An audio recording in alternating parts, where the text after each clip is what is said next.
This is not a right-wing goal, and it's not a left-wing goal. It's a human goal. It is a human right that everyone deserves. It doesn't matter what race you are. It doesn't matter where you are from. It is a right that we all must protect because it belongs to all of us.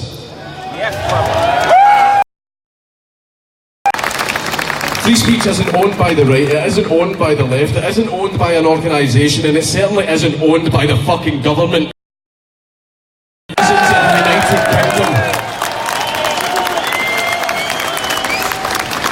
And to close, I've actually got a message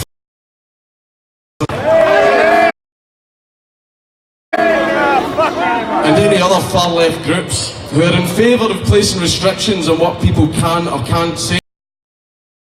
I was actually one of you once, many years ago, and back then one of the things that we took pride in was how anti-establishment. One of the last things that we would ever have done is allowed for the government to have more power. My how things have changed. The government to have control of something is because we all knew when it comes to the government, you give them control of one thing and it never ends there.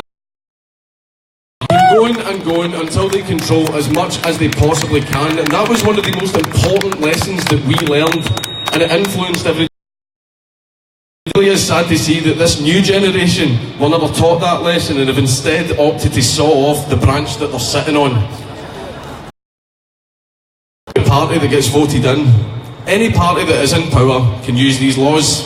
Right now it's the Tories, next it could be Labour, then it could be voted into power. But one day a far-right government could get voted in. You might roll your eyes at that, but none of us ever thought Trump was actually going to fucking win, did? So it is possible that one day a far-right government could get voted in. A far-right government who now has access to these same... If it ever comes, Antifa, what do you think's going to happen to you? You want my help then, and I'll give it to you. But what we need to do is work together to make sure that whoever gets voted in has no access to any laws that restrict our human rights. We need to work together to protect our freedom. Aber gebracht.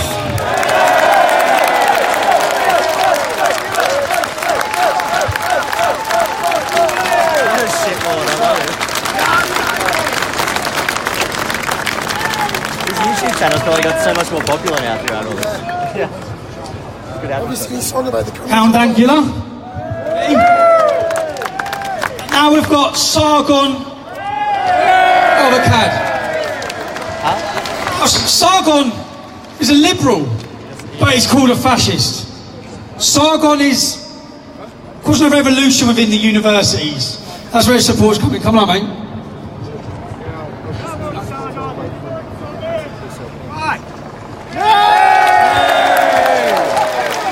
Holy shit, look at the size of this crowd.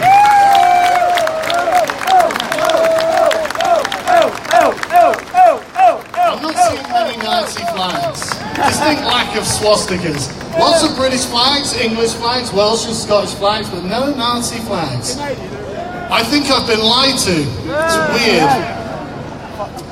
So I just want to say that I'm kind of disappointed that Ali Dawa couldn't be up here. I don't agree with what he stands for, but I agree with his right to say it.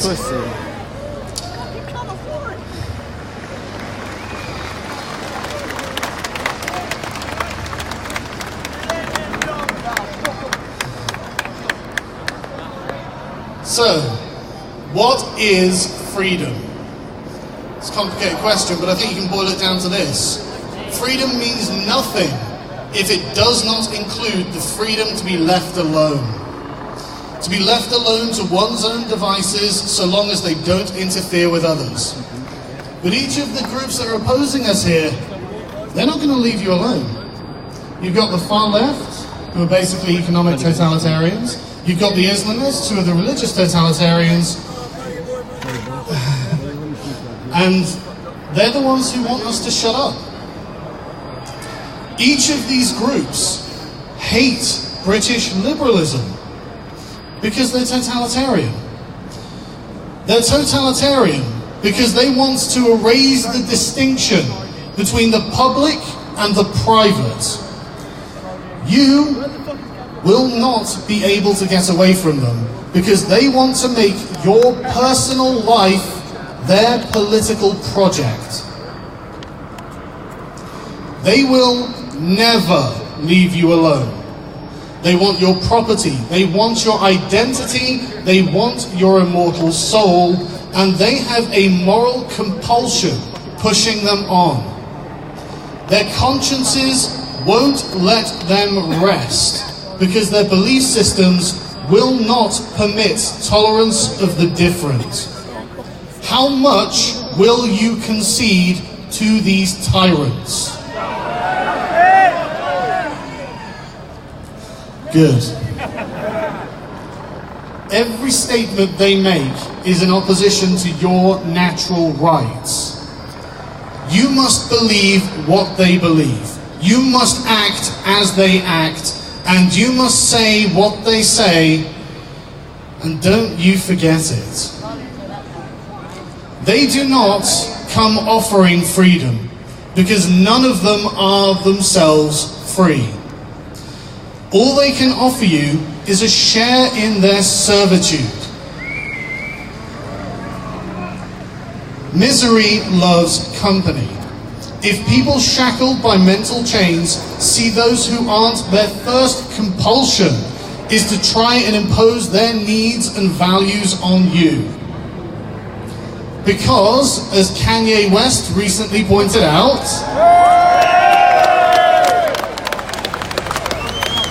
they choose their chains. They need the safety of oppression, the abdication of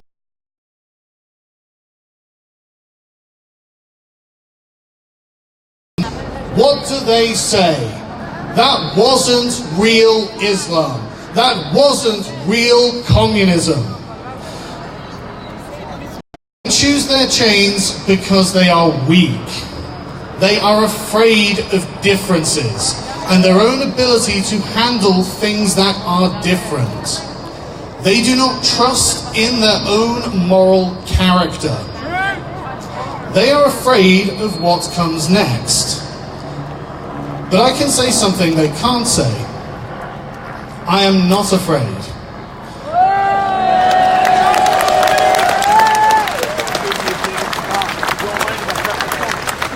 Actually, given the size of this crowd, I'm fucking terrified.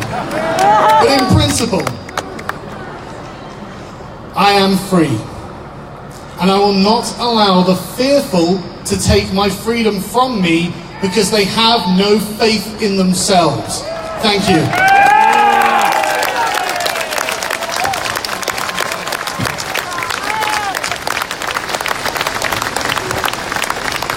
The next lad up, I usually, if I'm preparing to do interviews or go on people's shows, I have to do some preparation.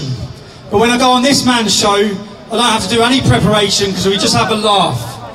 Gavin McInnes. Gavin off his head McInnes.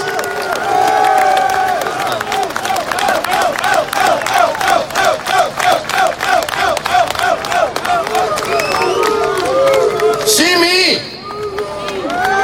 You see my maw? You see fish? My maw hates fish. My parents are from Scotland, by the way. How's about fucking Scotland?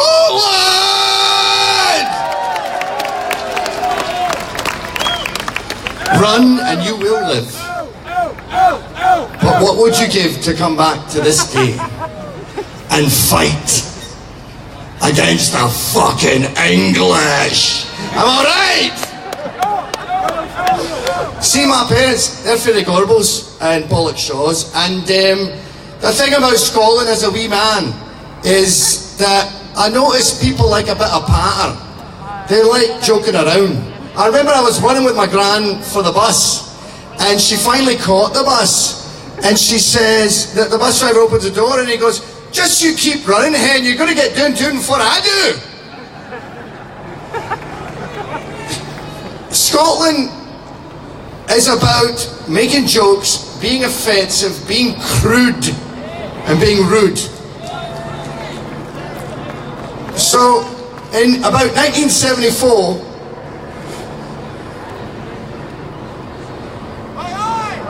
my parents moved to England when I was born. I was born in Itchen, not far up the road. And I noticed the same sort of deal, right? Mucking about. Jesus mucking about. And I thought, everything I liked about Scotland, when I visit my gran, is eminently true here. We go to the pub. As a baby, they'd bring you to the pub. They'd bang her on about. They'd have a fag. Not a homosexual, it's a cigarette. They probably have a fag too. I don't know what they got up to. And we would come to Speaker's Corner when I was a wee lad. And I remember being faint memories as a toddler going to Speaker's Corner. I didn't know what everyone was on about, but I knew they were mucking about, and I knew they were on about something. And I just knew I liked it, right? So then we moved to like Canada, in about 1975 or so. So I go down there and I just go, hello everyone, I'm perfectly chuffed to be here. I want to get a Parker and I'm very excited about Canada. And they just went, pounded the accent right out of me. And then I was a Canadian. So I stay down there, right? And I'm like, this fucking rocks. And we're joking around. We came with a lot of Indians in the early 70s, right? And a lot of, you'd get beat up for an accent back then, and it was our way of sort of making everyone Canadian. And within a week, you're smoking a dirt and you're fucking fighting during hockey and all that, and fucking going to the fucking DOA concert and fucking slamming and shit. You got a 2-4 under your arm. And then I moved to America in the 90s. Yeah. Boo! Boo it up! Oh, uhuru, that's different. That is the Zimbabwean word for freedom, I believe. So then we're in America. And I've had a pretty good run here in the Western world, in Scotland, and England, and Canada, and America. And I look back now and I think, what's happened to my culture? What happened to the West? We got a guy up here for Scotland who is arrested for teaching a pug to Zeke Heil. That's a fucking joke. And he likes to talk about how it's about context and everything. Fuck context. You can teach your dog to Zeke Heil, I don't care. It's none of my business. Fuck context. The beauty of Speaker's Corner is you just dig up the muck. Sunlight is the best disinfectant. Get it all out. Everyone can. We have a pedophile coming on next who's going to make the case about how babies are sexy. He's going to have a baby in lingerie up here. It's a very tricky argument to make, but we're going to let him. No, just kidding. We're not doing that. Fuck context. I don't care about context. What separates us from the rest of the other species? We talk to each other. We go, hey, cave friend, don't go near a saber-toothed tiger. It will eat you. And then that caveman goes, thanks for the story, pal. Mental note. Giant cats with huge fangs are bad news. We keep evolving. And now we're devolving with these new rules where we can't say certain things, we can't offend people. It's not just un-American or un-British or un-Scottish and Canadian. It's inhuman.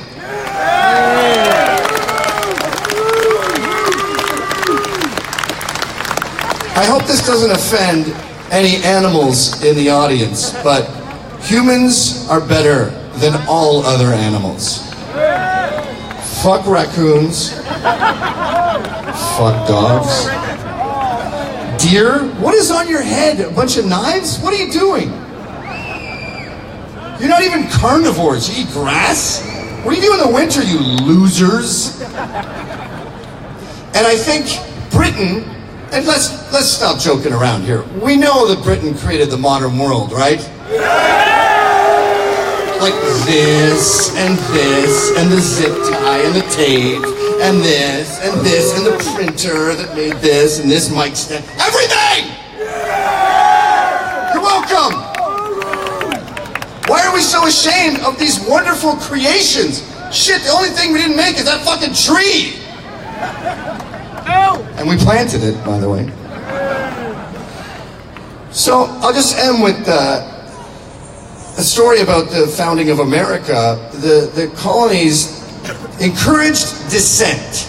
They said, we need newspapers in every town along the East Coast. Boston needs a newspaper, New York needs a newspaper. Everyone needs their own little newspaper, and I don't want it to all be the same. Have debates in the paper, argue with each other, talk about amendments. Maybe you all want guns. Maybe you should have a revolution or something. And the next thing you know, they had a revolution. And the lesson from that is free speech is very dangerous to the state. The government doesn't like free speech. And they've tricked us into culturally thinking that we don't like free speech. We don't like telling stories. We're worried about offending people, but we're not.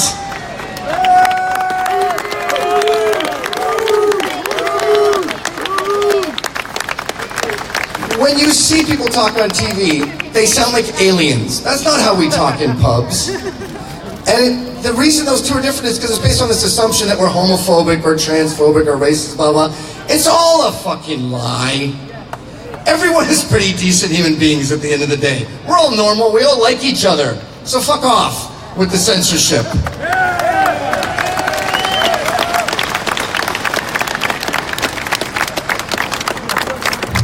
And here's another problem with it. By ostracizing those who are brave enough to speak out, you are forcing us to band together. I'm hanging out back here with trannies, homosexuals, and fucking soccer hooligans. All they do is say sound all the time. Sound, sound, sound, sound, sound, sound, sound, sound, sound, sound. I don't understand them. Help. I want to rejoin the public. Just kidding, mice. Top gazers, sound, sound, sound. Look, we're at a point now where being a normal human being is considered radical. To talk in public the way you talk to your brother is considered radical. I don't know how we got here. I guess it's in the name of tolerance, but it's not who we are. It's not who we are as Scots. It's not who we are as Canadians. It's not who we are as English. It's not who we are as Americans. It's not who we are as human beings.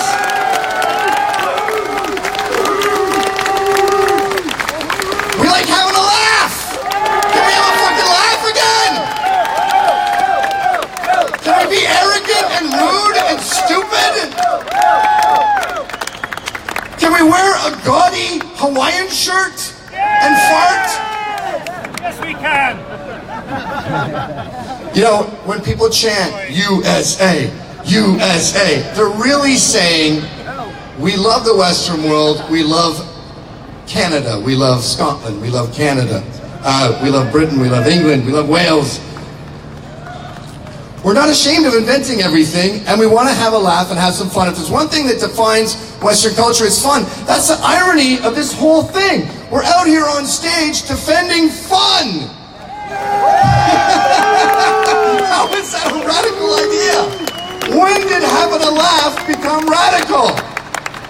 Well, I'll tell you what, I'm going to die to have a laugh. I'm not even joking. I'm willing to die to sit in a pub with my friend and tell a disgusting sexist joke. Good luck taking that away from me.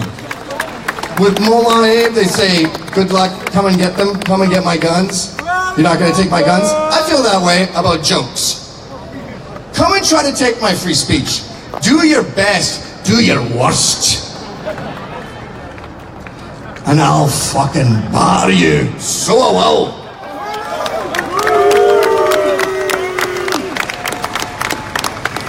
We tried it their way, because we're open-minded, because as I said earlier, we're all basically decent people. So when they told us to shut up, and they told us not to say this and not to say that, and behave this way and use this terminology, we went, all right, I'll try it. And then we went, I don't like that anymore. It doesn't feel me, you know? It doesn't feel human to be constantly apologizing and censoring myself. I feel like I'm giving myself cancer when I shut my mouth. So you gotta let it out. And we do. And we will win this battle, ultimately, because we're fighting for humanity. We're fighting to be ourselves. We're fighting to be proud and unashamed of who we are. And what are we? We're Westerners. If you want to come here and you have those values, come on in. And if you'd like a part of the local pub, we'd love to have a pint with you. But if you want to tell us what to do, you can fuck off.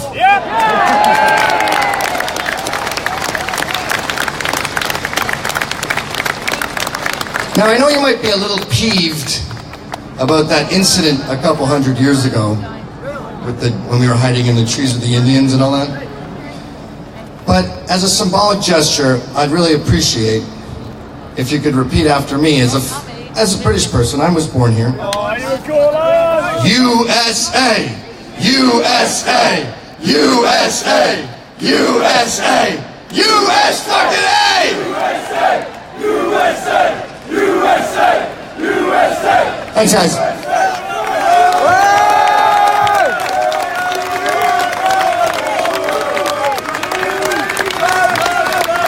Now, unfortunately, the next guest can't be with us because she was arrested under counter-terrorism charges, held, detained, and refused entry into our country.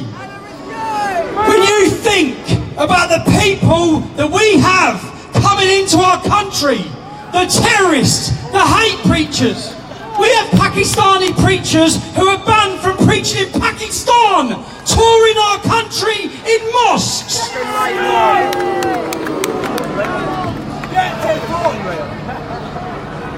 I'll let Lauren do the talking. I'll give you Lauren Southern, the beautiful Lauren Southern.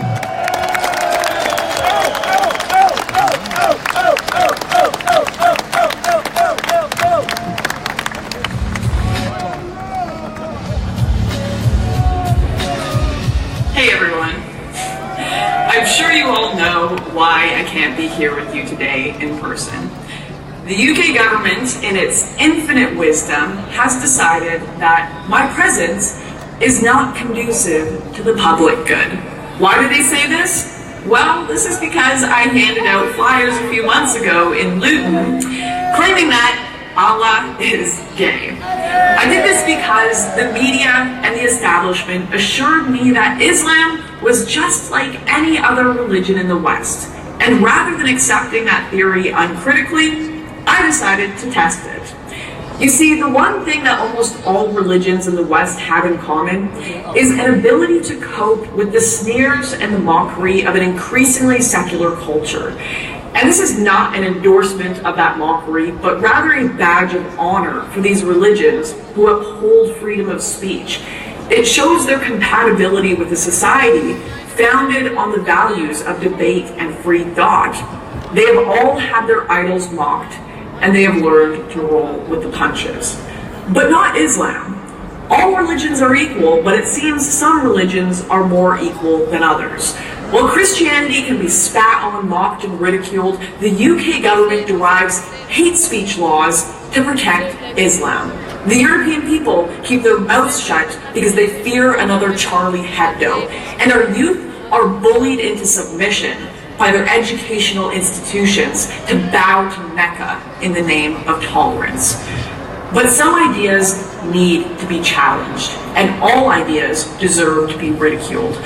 How easy would it be to just do what we're told, to live quietly, to bow down, and to sing the slogans of the powerful, to quietly accept the paltry rewards of the obedient? But that's just not in us, is it? It's certainly not in the people who showed up today, and it is certainly not in the historical spirit and soul of this great United Kingdom. Because the spirit of the West is engulfed in a restlessness that hates submission and detests conformity, that craves conflict and yearns for infinity. Ours is a spirit of revolution, a compulsion to overturn what is established and to reshape the world. This revolutionary impulse is no longer an attribute or characteristic of the left, despite how progressives tout that it's their cornerstone to this day. but it is now one of the right, of conservatives, of libertarians, and even classical liberals. And what better word than the Latin word for a turnaround?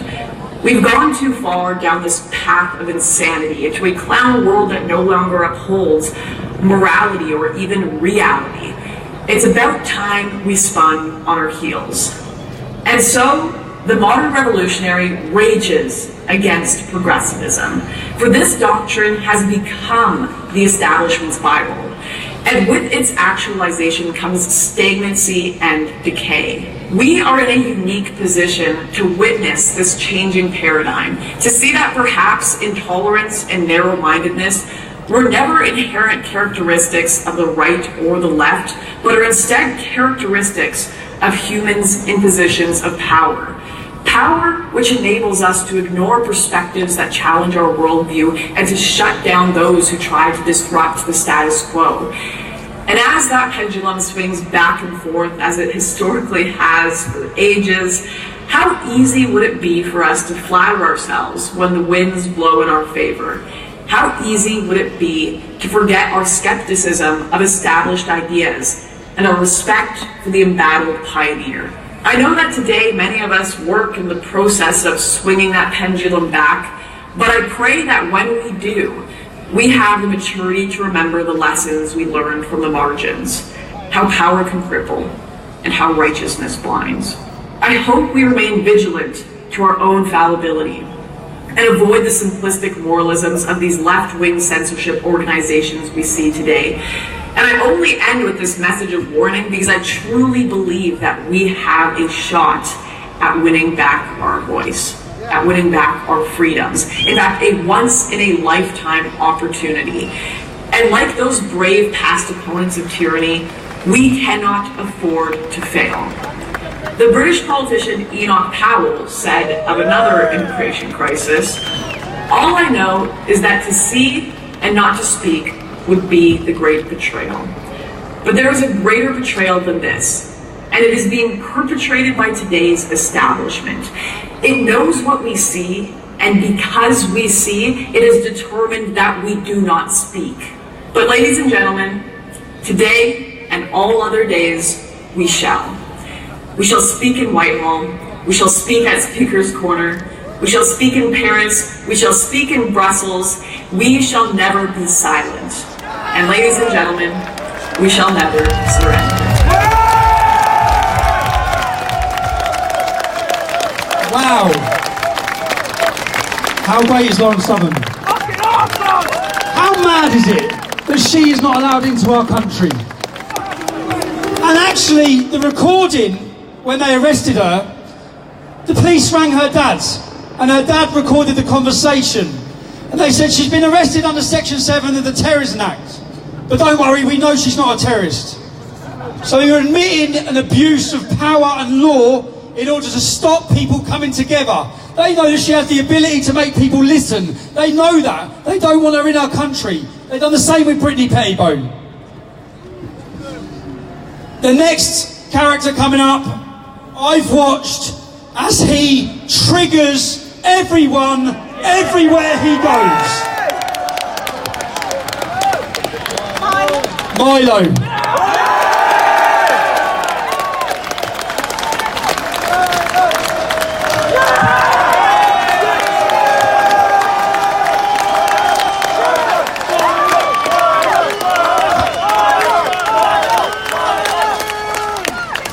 Thank you. One's not on. Now I know what you're thinking. He's even better looking in person. It's not working, we'll just have to hold it like a pleb.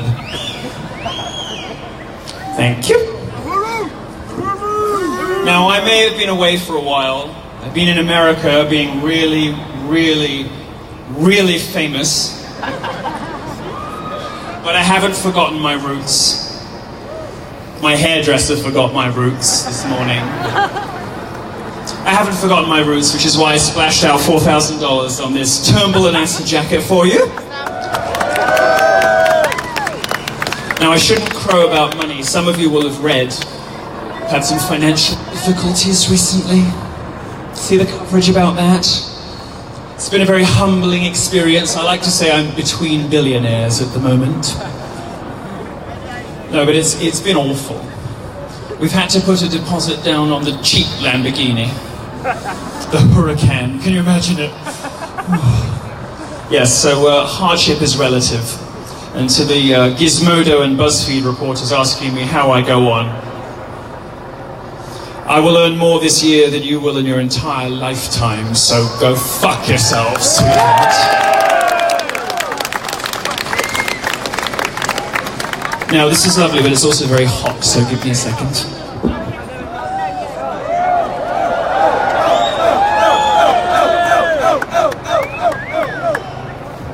That's all you're getting. I do need a Lamborghini, but not that much. Now, today's not really about me, like the rest of my life. Today is about you, and with that in mind, we have some serious things to say. First of all, the intrepid speakers who have come on in their defense of free speech. Count Dankula, do you fucking mind? They've been through some really bad stuff. Convicted of mocking Nazis on the internet. Count Dankula, Tommy, who cannot go anywhere without risking being attacked. Almost everybody who you'll hear from today has risked something. I too have risked something. I flew here in economy class. I know. You don't have to tell me. Next to some corpulent, snoring mother. Gavin McInnes, fired from every company he's ever started. Even I can't claim that. Now, you've shown courage in being here. You've risked opprobrium. You've risked censure. But you're braving the ridicule and the lies. Congratulations to you. You should be proud of being here, because showing up is no mean feat in the current environment. Now, of course, none of us here is genuinely far right, or none of the speakers you're hearing from qualify as that in my book. I'm glad you weren't put off by the name-calling in the press. For instance, I, as a gay half-Jew with a black husband, am, according to BuzzFeed, the closest thing to David Duke in journalism. I would never join the KKK. Mostly because things really don't show off your figure, and also because I'd have to get a sort of seasonal membership, since wearing white after Labor Day would get me even more ostracized from gay public life than I already am. And there's the whole I don't hate black people thing. Now, since the fake news media are here in abundance,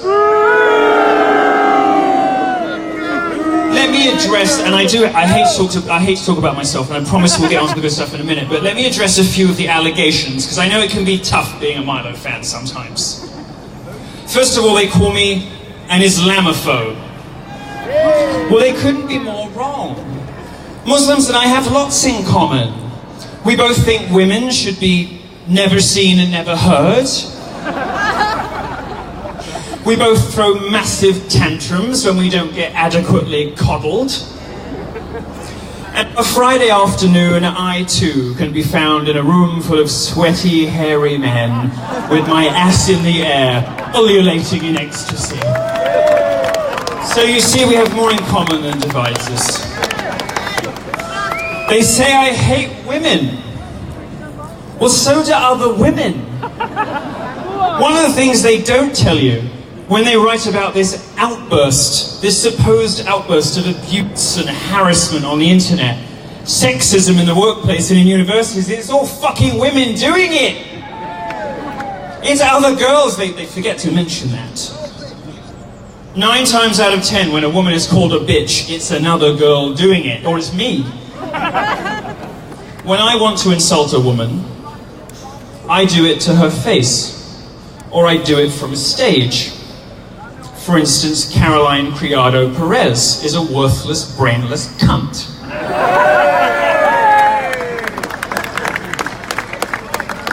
Another one they say all the time, transphobe. Well, they've got me there. I must admit it, but aren't we all really? I don't think transphobic's the best word for it, really, because I'm less scared of them than I am amused by the bad wigs and how thin-skinned they are. They call me anti-Semitic, despite the fact that my mother is Jewish, and the only thing that I say about the Jews is I think it's great we run everything. And that we can control the weather. I mean, look! Did you see that adorable little dreadlocked lawmaker from Chicago? He's currently in trouble because he got caught on video saying that the weather was manipulated by the Rothschilds. I wish someone had told me. What do you do? Can someone tell me? Are there any Jews here?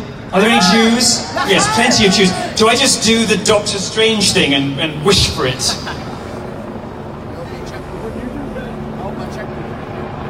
Nobody told them I was here. If only I'd known Jews had this kind of power, I'd have made it a bit cooler today. Now, perhaps we can have the protesters rained on later, although it sounds like plenty of you have been up to that already.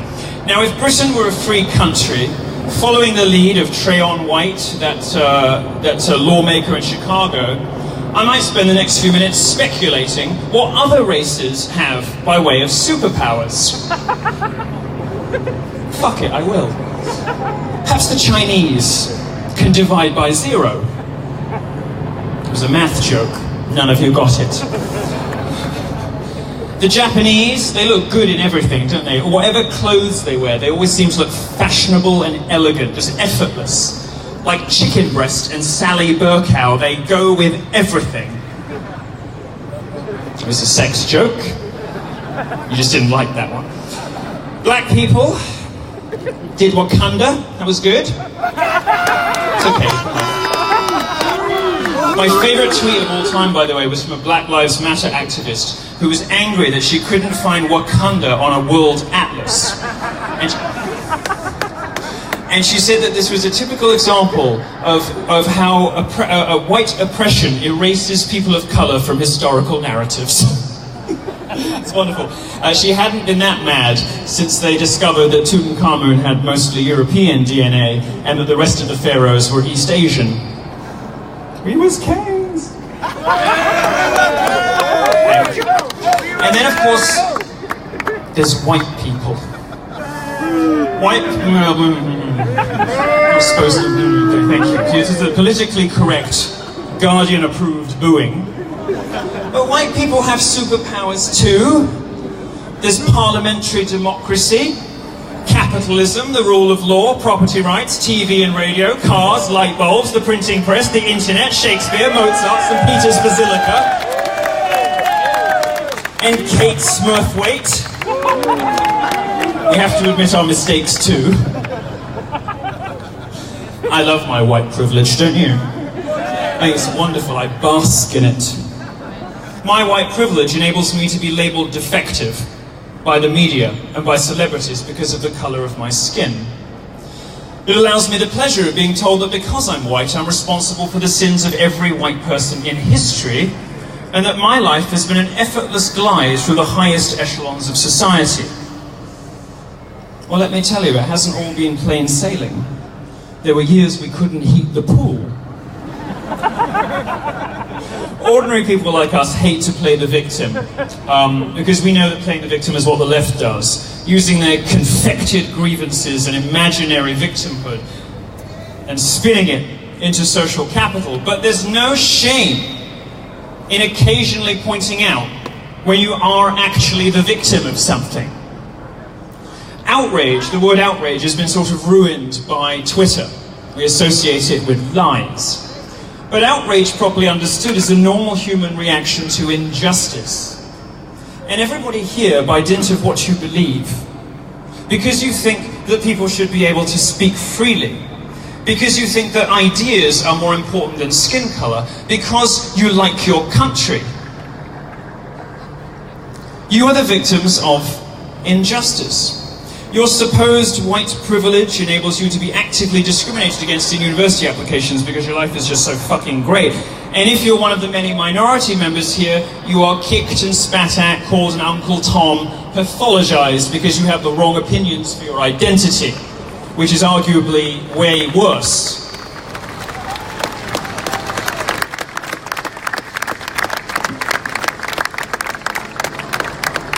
Have you ever heard me called self-loathing? It's only true around Christmas when I put on a few extra pounds. But really it's an attempt to pathologize. What they're trying to do is give me a disease, a brain disease. They're saying, if you believe something other than I do, you must be ill, and you must especially be sick because you're gay and you're supposed to be with us. Now, quite honestly, I don't care much about race, and I don't spend a lot of time thinking about it. But talk to those boys, those white working class boys who are failing at school, whose literacy rates are through the floor, who cannot get an education or even a job, about white privilege. Talk to the young girls of Rotherham or Telford about white privilege.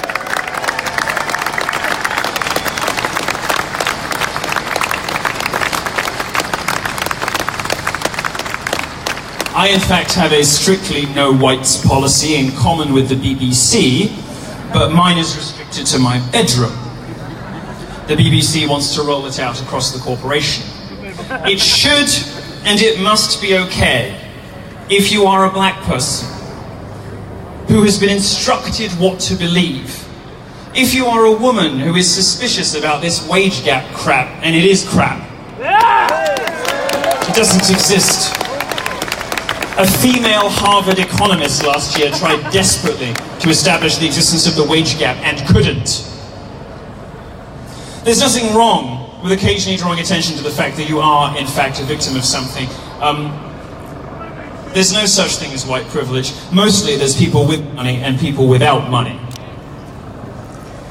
Poverty and lack of opportunity are colorblind, just like the solution to both of them, capitalism and free speech.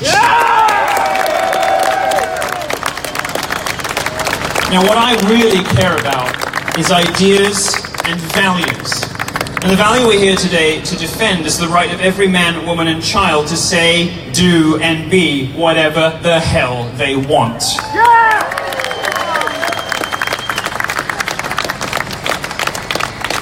This is your moment. This is your Woodstock. This is the thing that nobody ever thought could happen. Thousands upon thousands of people gathering in the centre of London from all political persuasions, genders, ideologies, orientation. By the way, some establishment conservatives too, by endlessly bending to their demands. Nothing is more disappointing to me than the horror of the current state of the Spectator magazine, which was the last bastion of common sense, and now publishes Matthew Paris. The elites are not going to help you. Where were the comedians in Britain when a YouTuber was threatened with imprisonment for telling a joke? Frankie Boyle's entire career is based on pissing people off. Not for some higher moral purpose, but because he gets off on it. And I know what he means. Where the fuck was he? Where has the Conservative Party in this country been when people expressing ordinary right-wing points of view, respectable, reasonable opinions, have become expelled from public life, chased from the BBC, invited only on as cranks and crackpots against 3 liberals, including, of course, the host? Proud of you, boy! Proud of you, boy! But the people of this country are behind you. They prove it when they voted for Brexit. I don't know, guessing by the number of flags here, that most of you are probably Brexit voters. But I'm willing to bet that there was a sizable portion of people who voted for Brexit without giving much of a shit about the EU, who just wanted to say, stop telling me what to do. Stop telling me how to think. I would have been one of them. The police are behind you. They can't say it. Don't look at them. Don't put them on the spot. They're ruled over by politically correct appointees who have decided that the priorities of various police forces should be scouring the internet for mean words instead of, stopping systematic racially oriented gang rape.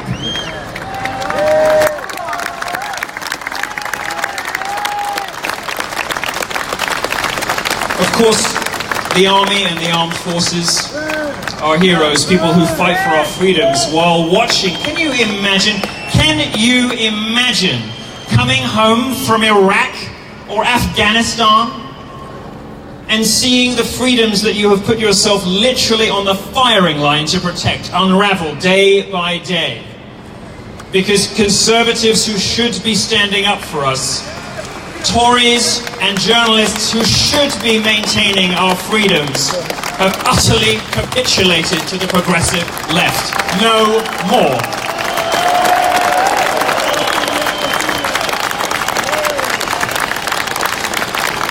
Most importantly, thank you, Pumpkin. Most importantly, truth and righteousness are behind you. You're the vanguard. You are the dark knights. The first men and women to proudly stand with your heads above the parapet, caring nothing for the bullets that may come your way. And for that, I salute you. Thank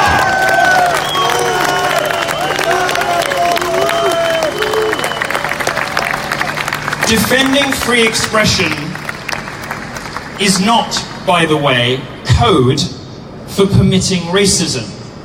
This is not a secret plan to encourage the growth of bigotry. I don't want everyone telling horrendous jokes about racial minorities. My friend Gavin would be out of a job.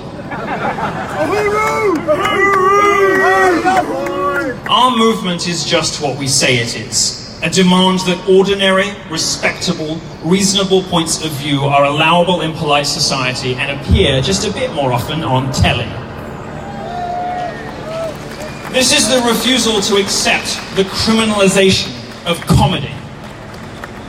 Now, unlike some of you here today, I am a full-blooded free speech fundamentalist. I want Nazis on TV. Not because I like them, BuzzFeed, you know which bit of the quote they're going to use, but because I believe that good ideas and bad ideas deserve to duke it out. Because I am a classical liberal, I believe J.S. Mill when he tells us that if we don't rigorously and regularly defend our ideas and our ideology, we lose them. They become dead dogmas. We don't know why we believe them anymore. And because I saw what happened when Nick Griffin went on Question Time, I saw what happened when in many instances, in America, when genuine racists, people who actually think that someone should be expelled from a country or shouldn't have the vote or isn't as morally significant because of the color of their skin. And I don't know anyone like that. I would probably have met them by now. When those people are exposed to the harsh light of day, I believe that sunlight is the best disinfectant. I want everyone, no matter what they believe, no matter how batshit feminist or unpleasantly racist they are, I want them to be heard, because that is the only way I believe that a civilized society progresses.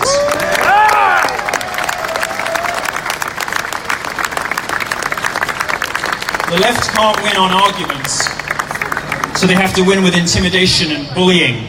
They have to win with other tactics, but I want people to see everybody. The more people tune into Kathy Newman, the more guaranteed a conservative majority is forever. So yes, we're all lied about as a way of making us unpalatable and of driving us from public view, but the dam is breaking, and this is it.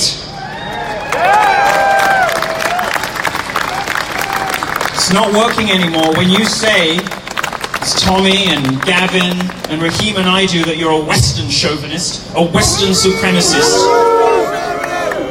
this is translated for you by the helpful members of the media as an admission of racism, but nothing could be further from the truth. You don't have to read between the lines of what we say to find out what we mean. We tell you what we mean. And the way you know that is if you ask an actual white nationalist or an actual white supremacist or an actual neo-Nazi, if there are one, they'll say, yeah.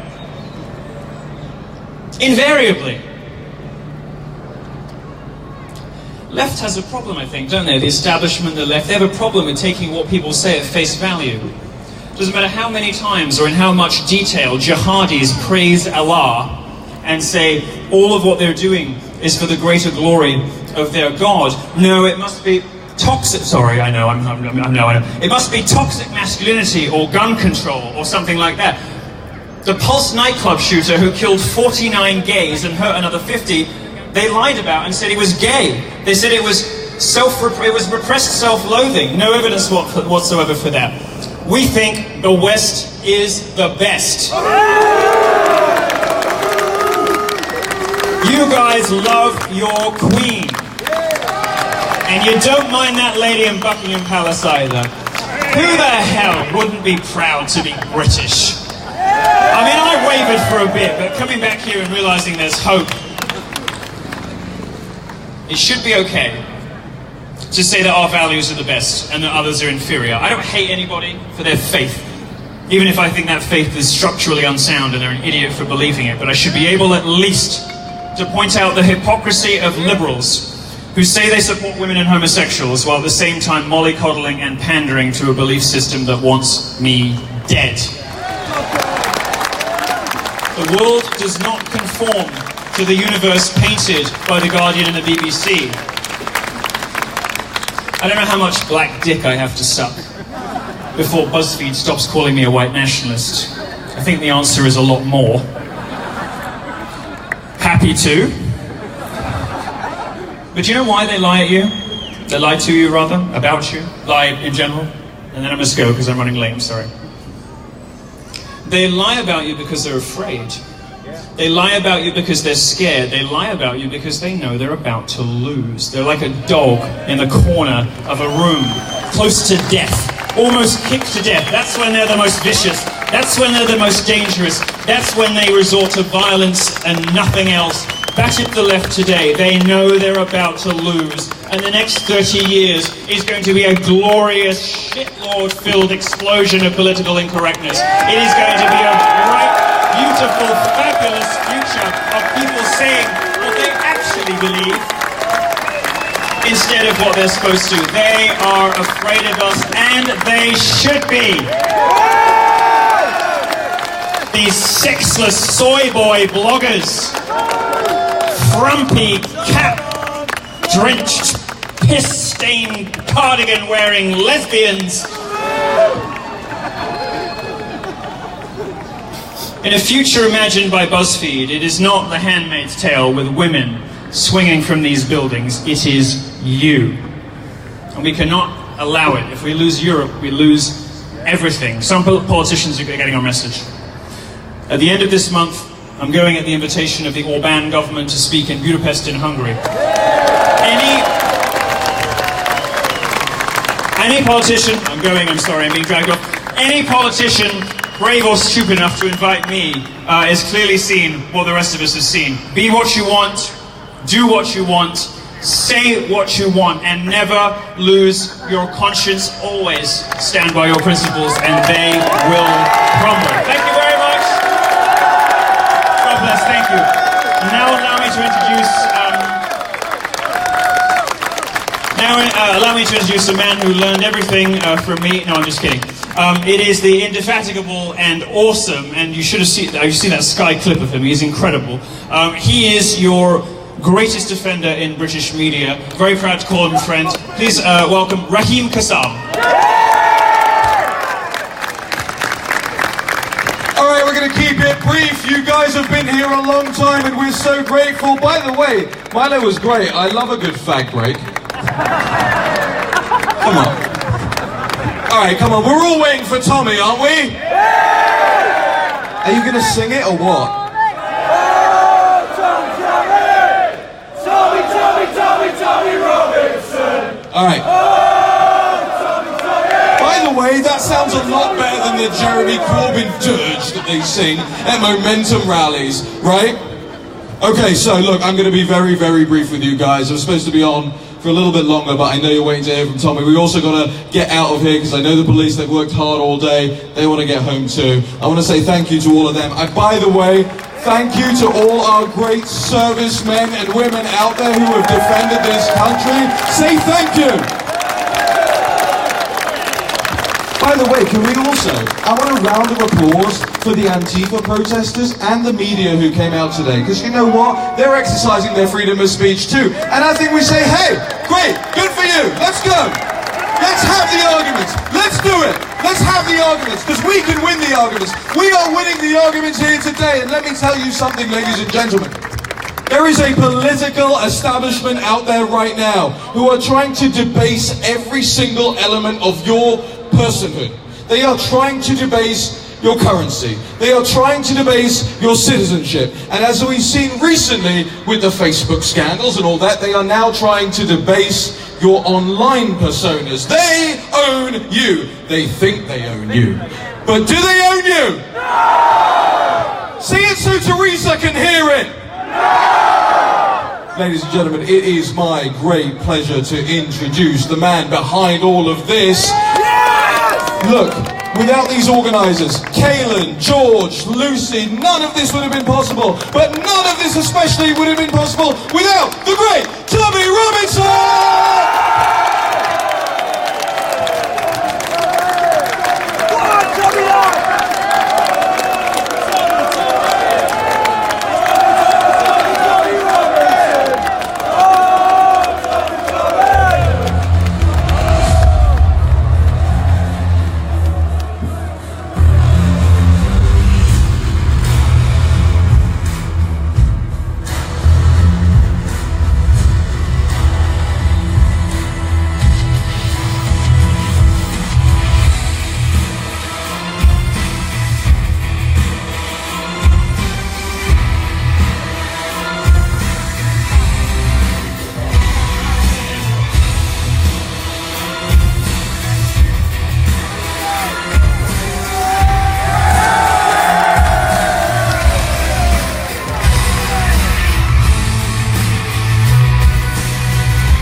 Emotional, man. I'll stand up here and cry in a minute.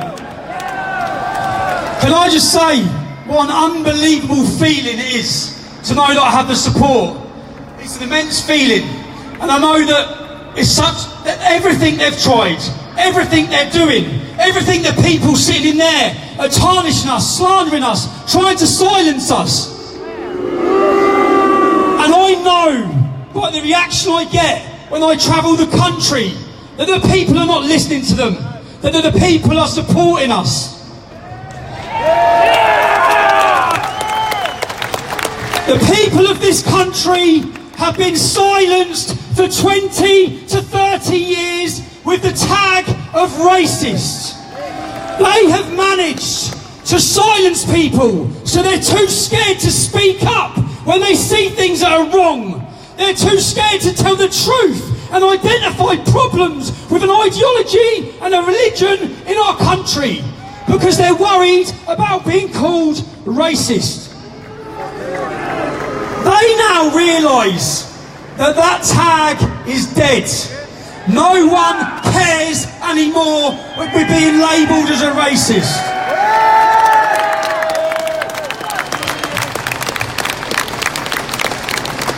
So they've now introduced their new term, hate speech. What is hate speech? There's a 16-year-old boy somewhere in here. I'm going to interview him next week. He went to Speaker's Corner and he debated Ali Dawah. And he stated facts about Islam.